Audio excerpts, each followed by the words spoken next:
Hello there everyone, how you doing today? I hope you're all well. Today we're going into r/entitled people once again to dissect the brains of those who are entitled. Remember to like, comment, and subscribe to my channel in order to push this video out to more people. It would be very helpful. Now, without further ado, let's get started. So, a few years ago, I was teaching a private urban religious college. Since I only had my MS, I was thankful for the opportunity to teach and get the experience before I moved on for my PhD. The school usually had me teach accelerated night courses, which were aimed on the non-traditional learners. You know, adults going back to school after many years off. I loved my students and had a blast teaching them. I had some issues with a few here and there, but generally my experiences were generally positive. But there was this one couple. Let's call them Hannah and Larry. That semester I had been asked to cover a few more traditional courses at the last minute. Rather than being accelerated, it meant 3 times a week for an hour all semester. Furthermore, the last was very small, only about 4 students, which would have been fine. Small classes can be great, and a paycheck was a paycheck after all, if it hadn't been for Hannah and Larry. You see, this couple had attendance issues, to put it mildly. They would show up to a class or two, and they'd just vanish for a week or more with no word. Just when I suspected they were gone for good, they would show up, usually with the sole excuse or another. Medical issues, car problems, work, etc.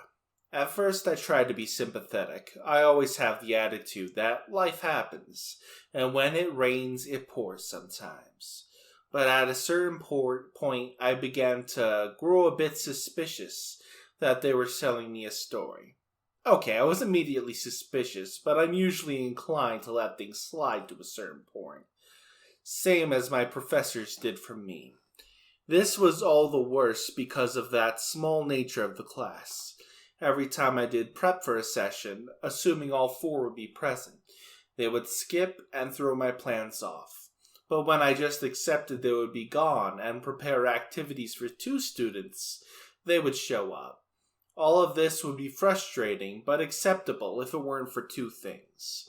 First of all, whenever they showed up, the 2 would have an attitude about them, and just expect everyone to conform to their presence and bend to their will. And 2, of course, they aren't doing any work. And these 2 factors came to a head as Hannah, who was the louder and more confident of the 2 of them, would all but demand the extensions, the ability to hand in late work, and I'd give it to them, only for both her and Larry to blow off work yet again. I'd be pretty accommodating to my students within reason, but it quickly became obvious that Hannah thought she was playing me and could get whatever she wanted, and that couldn't stand. I have some level of pride and hate being seen as a pushover. Now, I could have crushed them immediately and just said, no more late work, but I was sure Hannah would just throw a fit and go to administration. I knew the admin would back me up, but it was a hassle I really didn't want. I was working on a second MS at this point and working at 2 other jobs. I was frothing at the mouth, busy at that point, and hadn't even planned on teaching that semester. I only agreed because they needed me. And besides, I'm a pretty easygoing guy, but I do have my limits. I was angry at this point, but I do have a wicked sense of humor. Hannah wants to think that she has me wrapped around her finger. Okay, let her think that. I was going to hand her enough rope to hang herself with. So, for the past few weeks, whenever she asked for an extension, I'd smile and say, sure, and then chuckle when nothing came in. Every time I wrote her and Larry emails reminding them of the new dates. Getting things in writing is key, kids. And then we arrived at the final. I hadn't seen the twosome in a few sessions, and was actually surprised to see them stumble in to take their test. They failed, of course, but what you gonna do? Hannah comes in front of me to the class and asks for an extension. I put my best teacher voice on and said, I was disappointed, but fine, life happens. However, I was posting grades the next weekend, so the absolute last minute I would accept them late was Friday, at 11:59 p.m. The second it hits midnight, my books were closed. I asked if they both understood, and they summoned up a bit of solemnness when they assured me that they did. Good, I confirmed it in an email, and sat back to grade the finals over the week. I mean, there were only 4, it wasn't that much work.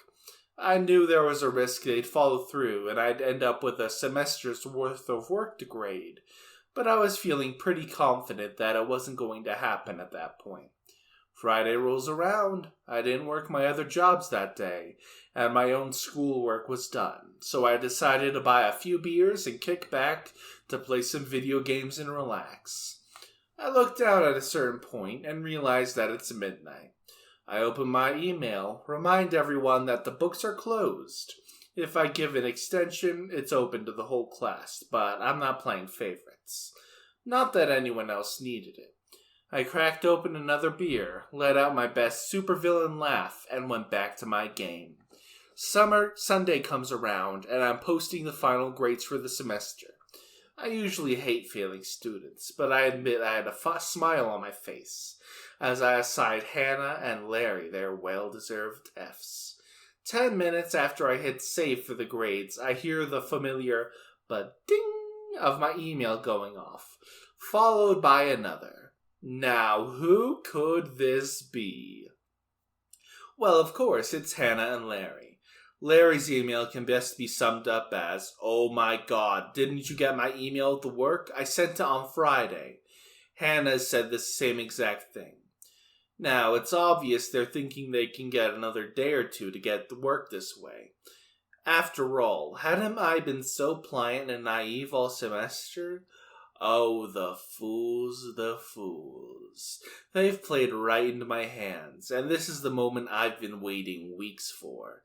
I double-checked to make sure I hadn't missed emails from them, just to be safe. I hadn't. And then I'd type out my response. No, I didn't, and I did just double-check after your last message. That's okay. Emails get lost sometimes. And at this point, I like the image of Larry's smile when reading this. He'd won again. God, this professor's an idiot. I continued. So what I'm going to need you to do is go back into the email and send me the work. Just to take a screenshot which has the timestamp of the email and forward that to me along with your work. That'll prove you sent it on time. I then responded to Hannah's email saying the same thing. What was their response? Did their eyes widen as they realized they'd be held accountable for their actions? Did panic set in? Were there tears, howls of regret, the gnashing of teeth and rending of hair? Sadly, I'll never know. I never heard from them again. They didn't even bother making another try. And me? Well, I decided to buy some more beer that night to celebrate once again. Occasionally I'll tell my current students this tale, a humorous reminder that yes, I'm accommodating.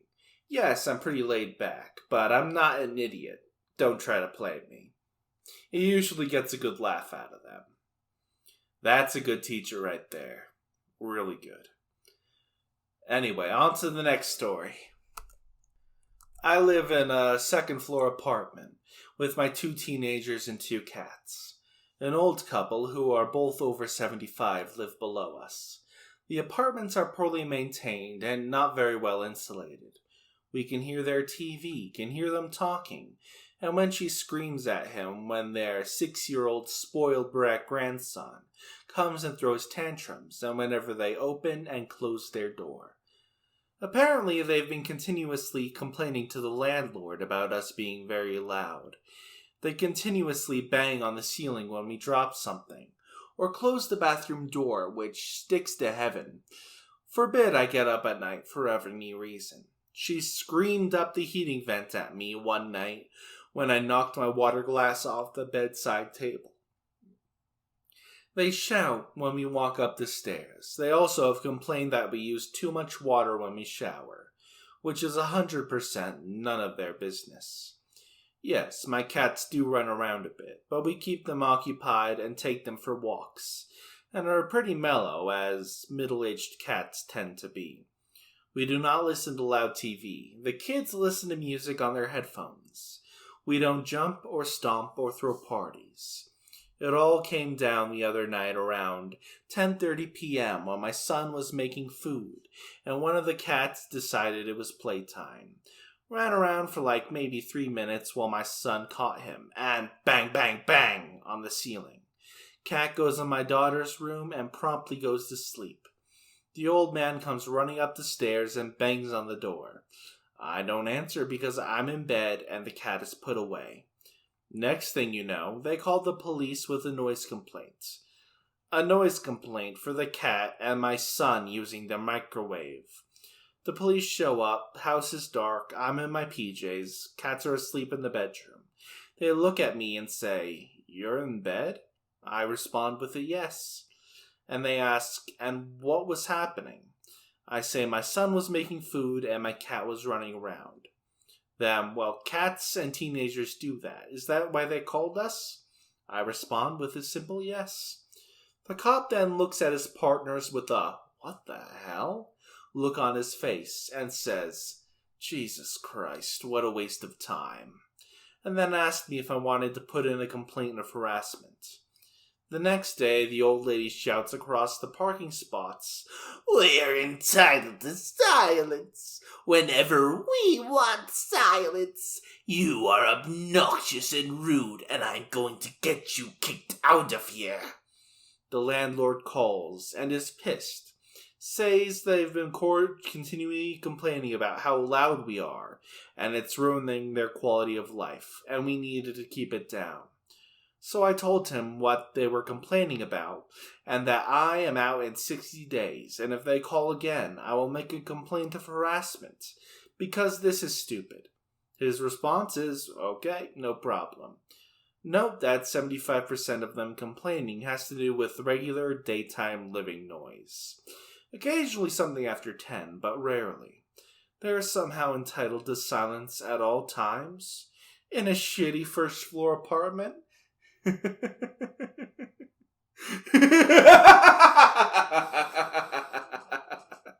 Yeah, right. I hope whoever moves in after I leave has small kids and plays loud pop music and does exercise videos in the living room. Oh, that's a petty thing to say at the end of that, but it sounds pretty reasonable. Anyway, on to our last story of the day. 5 years ago, I worked in an office with a coworker that always one-upped you. If you had good news, he had better news. If you had a crappy weekend, it was nothing compared to his. A coworker came in looking distraught, and we finally coaxed it out of her that her mom was recently diagnosed with malignant breast cancer. The guy overheard us, and suddenly his dad was diagnosed with penile cancer and had a heart attack on the same day. If looks could have killed, he would have melted through the door. A bunch of people went to HR after that, but in true HR style, he was too important, we can't prove it's true, blah blah blah. Nothing ever happened. We knew he was full of it, and there was no way half the stuff he said was true, but it wore you down, you know? About 5 months later, we're talking about our weekends on Monday. I casually mentioned that my nephew took state in both grade and weight in a recent wrestling tournament. Who shall be overhearing but the dickhead? He swoops in and says, "My nephew has plenty of wrestling medals. I bet he's not as good as mine. What's his name? I want to pull up his ranking."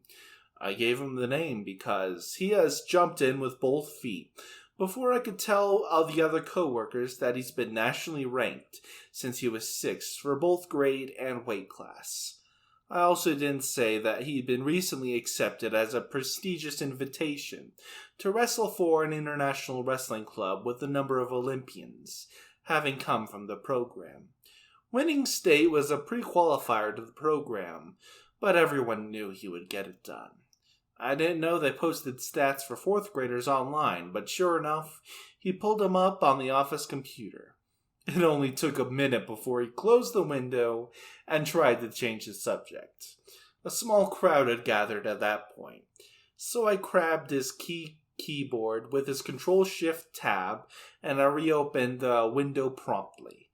I don't know enough about wrestling stats to tell you how good he was, but others apparently did and were freaking out about his stats.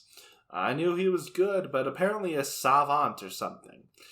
Lest we forget, the people then started to ask about entitled coworker's nephew and his stats. Entitled coworker was floundering and trying to get his best to backpedal, but no one would let him. We searched his last name and got no one who it could be.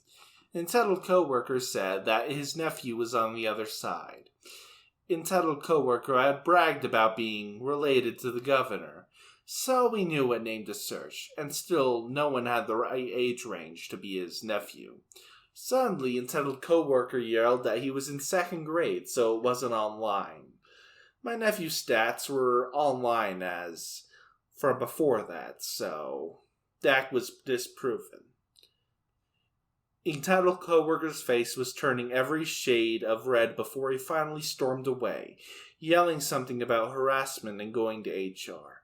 HR did reach out, but we pointed out the blatant hypocrisy when others filed complaints about him. And then there was a strongly worded email about unity, being a team player, and to respect in the workplace was sent around. Everyone ignored that, obviously. I stayed there for another 10 or so months before I moved. Entitled coworker still tried to insert himself into conversations and one-up everyone. But all it took was someone saying, "How did your nephew do in wrestling this weekend?" And he shut up. That's the end of today's video. If you enjoyed, remember to like, subscribe, and leave a comment on the video so more people can see this video. You know how the YouTube algorithm is, and currently, it hates me. I'll see you all next time. Hasta la pasta.